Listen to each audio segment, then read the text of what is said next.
నువ్వు నా గురించి అడిగేయడం మానేస్తే నేను ముందుకు వెళ్ళిపోను గీత. నీకోసం ఎదురు చూస్తుంటా, నీతో కలిసి నడవడానికే ప్రయత్నిస్తా. ఇది కేవలం గుళ్ళో మాత్రమే కాదు, జీవితాంతం జీవితాంతం నీతో కలిసి నడవడానికే నా ప్రయత్నం. నాతో కలిసి జీవితాంతం నడవాలంటే అది ఒట్టి నిరాశే అవుతుంది. అనవసరమైన ఆశలు పెట్టుకోవద్దు. ఇప్పటికే చెప్పాను, ఎప్పటికీ ఇదే మాట చెప్తాను. ఇంక చాలు. గీత,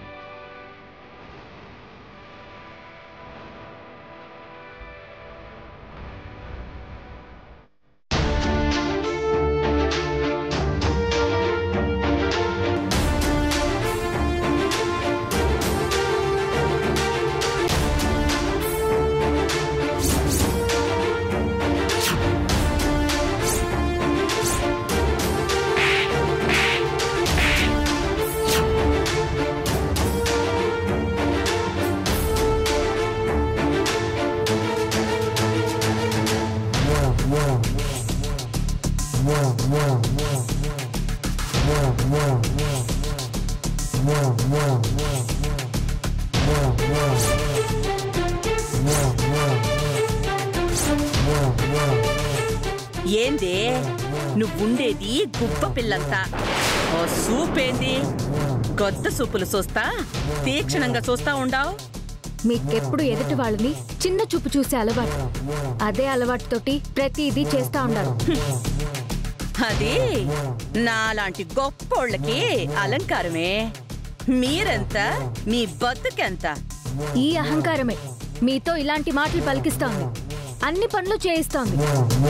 మా బతుకులు చిన్న బతుకులే అయినా మా బతుకులు మేం బతుకుతున్నామే తప్ప ఊళ్ళో జనం మీద రాబందుల్లా పడిపోయి దోచుకుని తినడం లేదు. వాళ్ళ రక్తాన్ని పీల్చి పిప్పి చేసి ఎవరి జీవితాన్ని నాశనం చేయడం లేదు. అంటే ఏందే?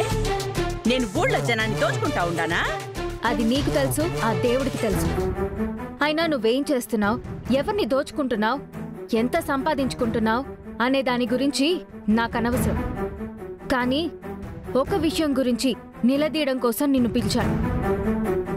ఇంకో విషయం మాట్లాడడానికి వచ్చాను. నువ్వు నన్ను నిలదీసే అంతటి దాని అయిపోయినావా? అసలు నిలదీయడం కాదు, మీ పొగరుకి సమాధానం చెప్పాలనుంది. నాకొచ్చే కోపానికి మీ చెంప పగలగొట్టాలనుంది.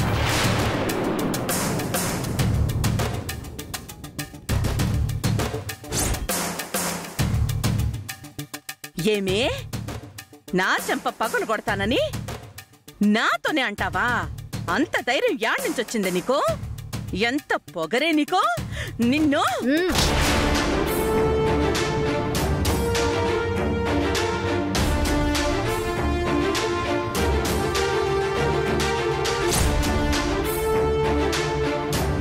నేనొక్క మాట అంటేనే తట్టుకోలేక చెయ్యెత్తేశారు. ఇదే పని నేను చేస్తే ఎట్టుంటా మీకు? అంత దమ్ముందేమే నీకు? తప్పు చేసిన వాళ్ళని ప్రశ్నించడానికి, మీలాంటి వాళ్ళ గర్వం అణచడానికి భయపడాల్సిన పని లేదు. నేనెప్పుడూ ధైర్యంగానే ఉంటాను. ఏం చూసుకునే నీ ఇష్టానికి వాగుతుండావు?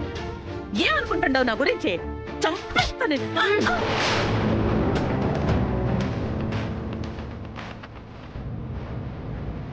ఇదే విధంగానే మా అమ్మ మీద చెయ్యెత్తినా. చీమకు కూడా హాని తలపెట్టిన మా అమ్మని చెంప దెబ్బ కొట్టినావు. ఏ మర్చిపోయావా? మర్చిపోయి ఉండవులే.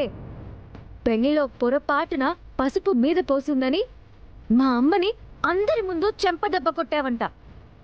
ఆ క్షణాన నేనక్కడ ఉండుంటే ఆ చెంప దెబ్బకి మీకు వడ్డీతో సహా తిరిగిచ్చుండేదాన్ని. మీకు వడ్డీ అంటే చాలా ఇష్టం కదా, రెట్టింపు వడ్డీ ఇచ్చుండే అవకాశం కూడా ఉండేది. మీ అదృష్టం బాగుండో లేక మా అమ్మ మీకు పెట్టిన దయాభిక్ష వల్ల మీకు ఆ సన్మానం జరగకుండా తప్పించుకున్నారు. అంటే ఏందే? మీ అమ్మను కొడితే తిరిగి నన్ను కొట్టేస్తావా నువ్వు? కొట్టగా ఊరికే ఉంటాననుకుంటున్నావా? ఇప్పుడు కూడా నాకు మా అమ్మని కొట్టింది గుర్తుకొస్తుంటే మిమ్మల్ని కొట్టాలన్నంత కోపం వస్తుంది. కానీ నాలో కొంచెం సంస్కారం ఉంది. మా అమ్మ అప్ప పెంచిన పెంపకం అలాంటిది. నా సంస్కారం నన్ను ఆ పని చేయకుండా ఆపితే నా అవసరం మీతో మాట్లాడేలా చేస్తోంది. ఇప్పుడు కూడా మీ మీద నా కోపం ఉంది, కానీ దానికంటే మించి మీతో మాట్లాడాల్సిన అవసరం నాకుంది. అందుకే మాట్లాడుతున్నాను. మీకేమైనా పగ కోపం ఉంటే నా మీద చూపించండి, అంతే తప్ప అనవసరంగా మిగతా వాళ్ళ మీద చూపించొద్దు. ఏంది నాకేదో బోధనలు చేస్తా ఉండవు? ఏంది కదా? నేనొక విషయం మాట్లాడదామని పిలిచానంటున్నాను కదా, దాని గురించే మాట్లాడుతున్నాను. మీకు తెలుసో లేదో, మీ అబ్బాయి బాలాజీ మా అక్క పూర్ణిమని ప్రేమిస్తున్నాడు.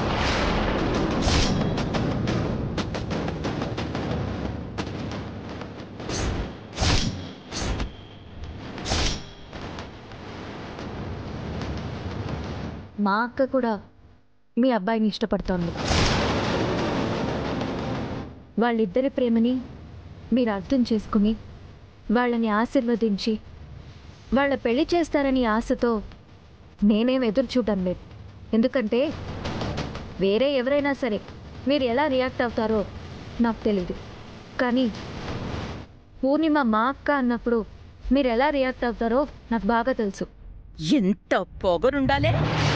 నన్ను చేసుకుంటానని నాతోనే చెప్తూ మళ్ళీ మీ అక్క ప్రేమ గురించి నాతో మాట్లాడతావా? ఎట్లొప్పుకుంటానే? అదే అంటుండా, మీకేదైనా కోపం ఉంటే అది నా మీద చూపించండి, మా అక్క మీద కాదు. మా అక్క చాలా మంచిది, బాలాజీ కూడా మంచి కుర్రాడని నమ్ముతున్నాను. మా అక్క బాలాజీని చేసుకుంటే ఇద్దరు సుఖంగా సంతోషంగా ఉంటారని నమ్ముతున్నాను. మీరు ఈ విషయంలో పెద్ద మనసు చేసుకుని నా మీదుండే కోపాన్ని అహాన్ని పక్కన పెట్టి వాళ్ళిద్దరికీ పెళ్లి జరిపించమని అడగడం కోసమే మిమ్మల్ని గుడికి రమ్మన్నాను. ఏమనుకుంటుండావే నువ్వు? నువ్విట్ట అడగ్గానే ముహూర్తాలు పెట్టించేసి పెళ్లి జరిపించేసి వాళ్ళ కాపురాన్ని మొదలెట్టించేస్తాననుకుంటుండావా? నన్ను నువ్వేమనుకుంటుండావు? జోకర్ అనుకుంటా ఉండవా? నాతోనే ఇవన్నీ చెప్తా ఉండవు? అసలు ఎంత ధైర్యం ఉండాలి నీకు? మా అక్క మీ అబ్బాయిని ప్రేమిస్తే మీతో గాక ఇంకెవరితో చెప్తాను? మీతోనే చెప్పాలి. దయచేసి వాళ్ళ పెళ్లి గురించి ఆలోచించండి, వాళ్ళ పెళ్లికి ఒప్పుకోండి. అస్సలు ఒప్పుకోనే. ఏమనుకుంటుంటావే నువ్వు? నువ్వు కొత్తగా ఈ విషయం నాకు చెప్పుండొచ్చేమో, కానీ నాకు తెలిసిన విషయం ఇంకోటి ఉండాలి. అది నీకు తెలిసినో లేదో చెప్పేదా?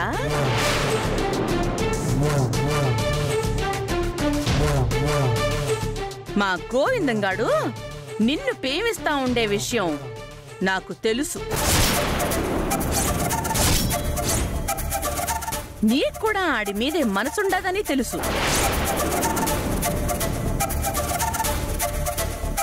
నాకు తెలీదనుకుంటుండావా ఇవన్నీ? అక్కా చెల్లెలిద్దరూ అన్న తమ్ముళ్ళిద్దరిని బొట్టులో పడేసుకుని గొప్పింటి కోడళ్ళు అయిపోదాం అనుకుంటుండారా? మీరెంత, మీ బొత్తుకులెంత? చూడండి, దయచేసి మర్యాద ఇచ్చి మాట్లాడండి. నేను చాలా మర్యాదగా మాట్లాడుతున్నాను, సంస్కారవంతంగా మాట్లాడుతున్నాను. మీరు కూడా అదే విధంగా మాట్లాడండి. ఏయ్, నీకెందే మర్యాద ఇచ్చేది? మీ అమ్మ మీకు ముగ్గులేసేది మాత్రమే నేర్పించలా, ముగ్గులో దింపేది నేర్పించండి. మీ ఇద్దరిని పెంచేది దానికి చాదగాలేదు. ముగ్గులేయటంతో పాటు ఇలా డబ్బుండే పిల్లకాయల్ని బుట్టలేయడం కూడా నేర్పించండి. కనకరత్నం గారు, మా అమ్మ గురించి, మా అమ్మ పెంపకం గురించి మాట్లాడారంటే అస్సలు బాగోదు, చెప్తా ఉండా. ఏంది అసలేమనుకుంటుండవు నువ్వు? ఒక పక్క మీ అక్క సంబంధం గురించి మాట్లాడుతూ ఉంటానే మళ్ళీ నాతో వాదిస్తుండవు, నన్ను బెదిరిస్తుండావా? నేనేమైనా అంత దద్దమ్మని అనుకుంటుండావా? ఏమనుకుంటుండావే? ఎట్టా జరుగుద్ది ఈ పెళ్లి? బాలాజీని మీ అక్కకిచ్చి పెళ్లి చేస్తాననుకుంటుండావా? నువ్వు అనుకుంటే అయిపోతుందా? నేను అనుకుంటే చాలా అయిపోతాయి. మీరన్నట్టు అబ్బాయిల్ని ముగ్గులోకి దింపేదే మేం నేర్చుకుని ఉండుంటే గనుక ఈ పాటికి నేను మీ ముందు ఇలా మాట్లాడుండేదాన్ని కాదు. గోవిందం ప్రేమకి నేను సరేనని చెప్పి తాళ్ళూపితే చాలు, ఈ పాటికి ఇదే గుళ్ళో నా మెళ్ళో తాళి కట్టి తీసుకొచ్చి మీ ముందు నిలబెట్టుండేవాడు. ఇప్పుడు కూడా నేను ఆ పని చేయగలను. చేసి చూపించమంటారా?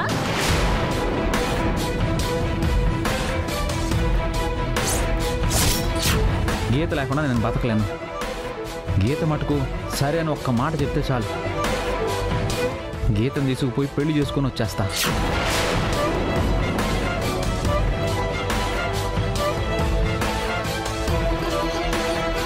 ఏంటి, తీసుకెళ్లి చేసి చూపించమంటారా? అదే విధంగా బాలాజీకి మా అక్కకి పెళ్లి చేసి చూపించమంటారా? ఏంది నాతోనే సవాల్ విసురుతా ఉండో?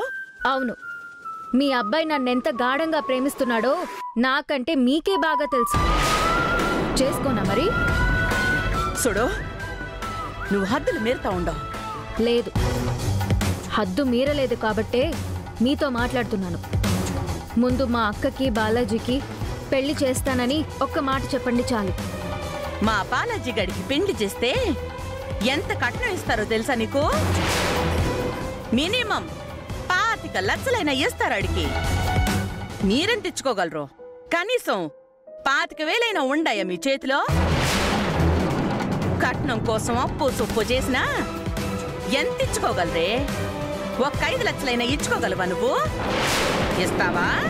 ఆడపిల్ల తెచ్చే కట్న కానుకల మీద బ్రతకాలని మీరనుకుంటే బ్రతకండి. ఆడపిల్లగా పుట్టాం గనుక మేమిచ్చుకుంటాం. ఏంది?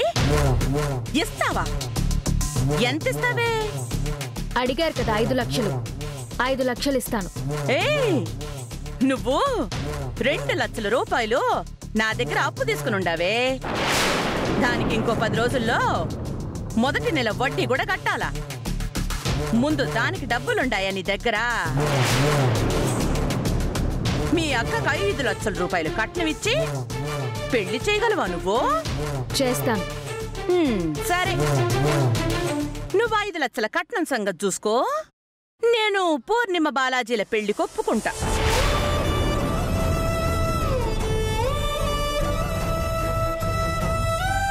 కానీ ఒక షరతు.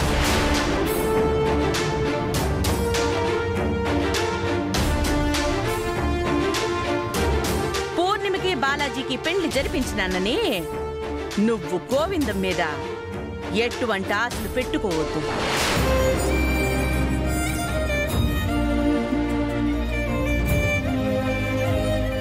ఆడి మీద ప్రేమ పెంచుకోకూడదు. ఆడు నిన్ను పెళ్లి చేసుకోవాలనే ఆశ ఆడి కలగకూడదు. ఆడికి నీ మీద ద్వేషం కలిగేలాగా చెయ్యాలా. ఆడి పెళ్లిని నీ చేతుల మీదగానే జరిపించాలా. ఇవన్నీ చేస్తానని నువ్వు మాటిస్తే పూర్ణిమ బాలాజీలకి పెళ్లి చేస్తానని నేను మాటిస్తా.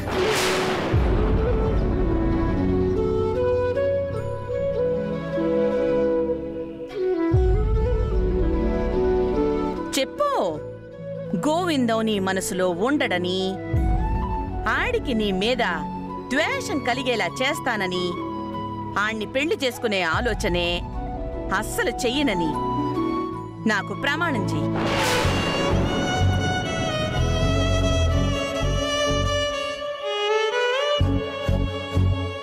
ఏందే, గోవిందాన్ని వదులుకోలేకపోతుండావా?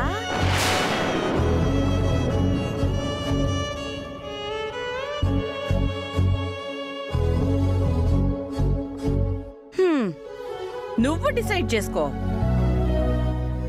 నేను పెద్ద మనసుతో అర్థం చేసుకుని మీకు పెండ్లిళ్ళు చేసి పెట్టి మీరుగానే పిల్లలకి జోలపాట పాడేదానికి లేను కదా. నువ్వు గోవిందాన్ని ఎట్టి పరిస్థితుల్లోనూ పెళ్లి చేసుకోకూడదు. పెళ్లి చేసుకునే అవకాశం కూడా ఇవ్వను అని ప్రమాణం చేస్తే నేను మీ అక్క పెండ్లి గురించి ఆలోచిస్తా. నిజంగానే మా అక్కకి బాలాజీకి పెళ్లి జరిపిస్తారా? ఖచ్చితంగా జరిపిస్తా. కానీ దానికి ముందు గోవిందానికి నేను చూసిన అమ్మాయితో పెండ్లి జరగాల. గోవిందం పెండ్లి జరగగానే మీ అక్క పెండ్లి గురించి మాట్లాడదాం. నిజంగానే మా అక్క పెళ్లి జరిపిస్తారు కదా? మాట తప్పరు కదా? నేను మాటిస్తే మాటే, అస్సలు తప్పను. నువ్వు మాటివ్వు.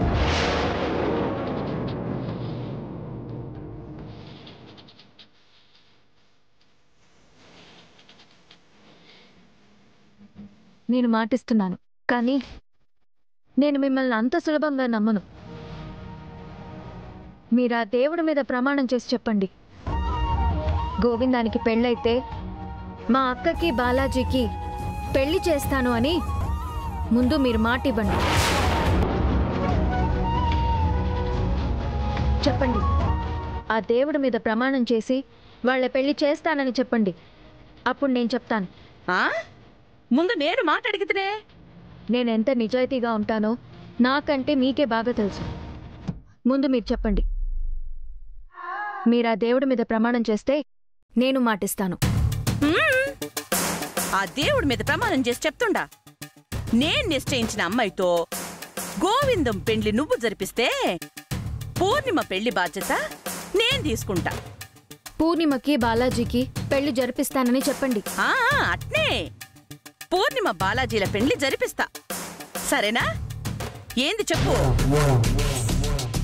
గోవిందాన్ని ఎట్టి పరిస్థితుల్లోనూ నీకు దగ్గర కానివ్వనని, ఆడి ప్రేమని ఒప్పుకోనని, ఆడికి నిన్ను పెళ్లి చేసుకోవాలనే ఆలోచనే రాకుండా ఆపుతానని, నీ మీద ద్వేషం కలిగేలా చేస్తానని, ఆడి పెళ్లి కూడా నీ చేతుల మీదుగానే జరిపిస్తానని చెప్పు.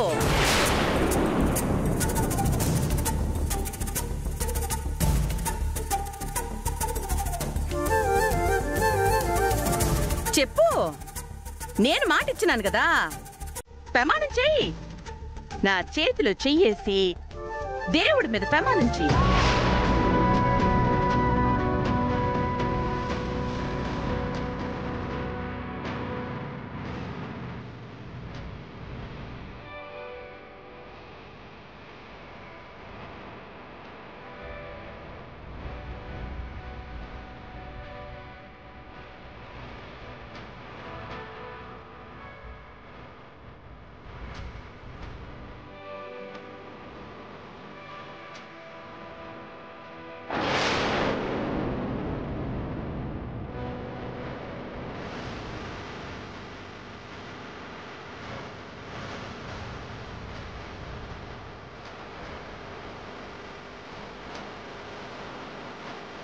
గోవిందాన్ని ఎట్టి పరిస్థితుల్లోనూ నాకు దగ్గర కానివ్వను.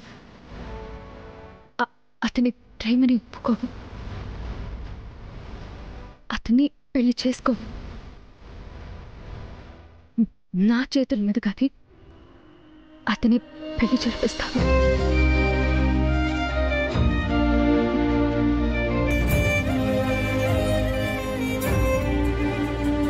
శబాష్, ఇదే మాట మీద నిలబడాలా?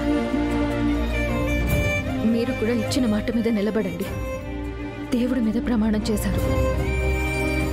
మీరు మాట మీద నిలబడాలని ఈ దేవాలయానికి పిలిపించాను. నువ్విచ్చిన మాట నిలబెట్టుకో, నేను నా మాట నిలబెట్టుకుంటా, సరేనా?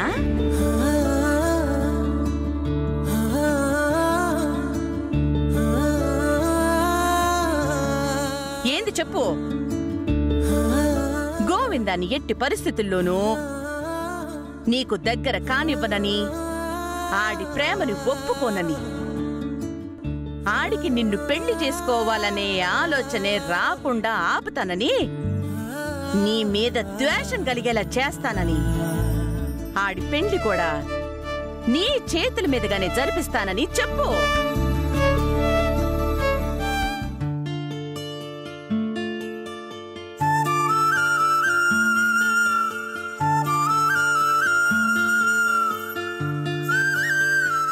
ఆ రోజు పూరిని గుడికి రమ్మని చెప్పిన. పూరితో కలిసి 11 ప్రదక్షిణాలు చేసి మా ఇద్దరికి పెళ్లి కావాలని మొక్కునుంటే తప్పకుండా నెరవేరేది. ఆ తర్వాత 108 ప్రదక్షిణాలు చేసి ఉంటాం. కానీ ఆ రోజు మా అమ్మ అవ్వ రాబట్టి సగంలో ఆగిపోయింది. అందువల్ల ఇన్ని ఆటంకాలు వస్తూ ఉన్నాయి. ఆ రోజు 11 ప్రదక్షిణాలు పూర్తి చేసి ఉంటే ఈరోజు హ్యాపీగా ఉండేది. ఇప్పుడు అర్జెంటుగా పూరితో మాట్లాడాలి.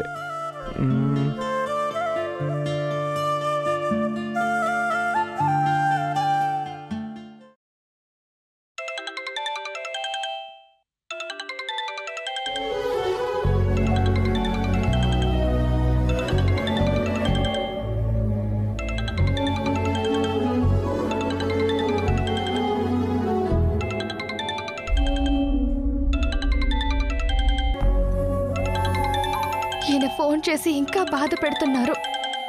నేను బాలాజీని వదులుకోలేను, అలాగని ఒప్పుకోను లేను. ఏం చేసేది మురుగా? నన్నెందుకు కష్టపెడుతున్నావు?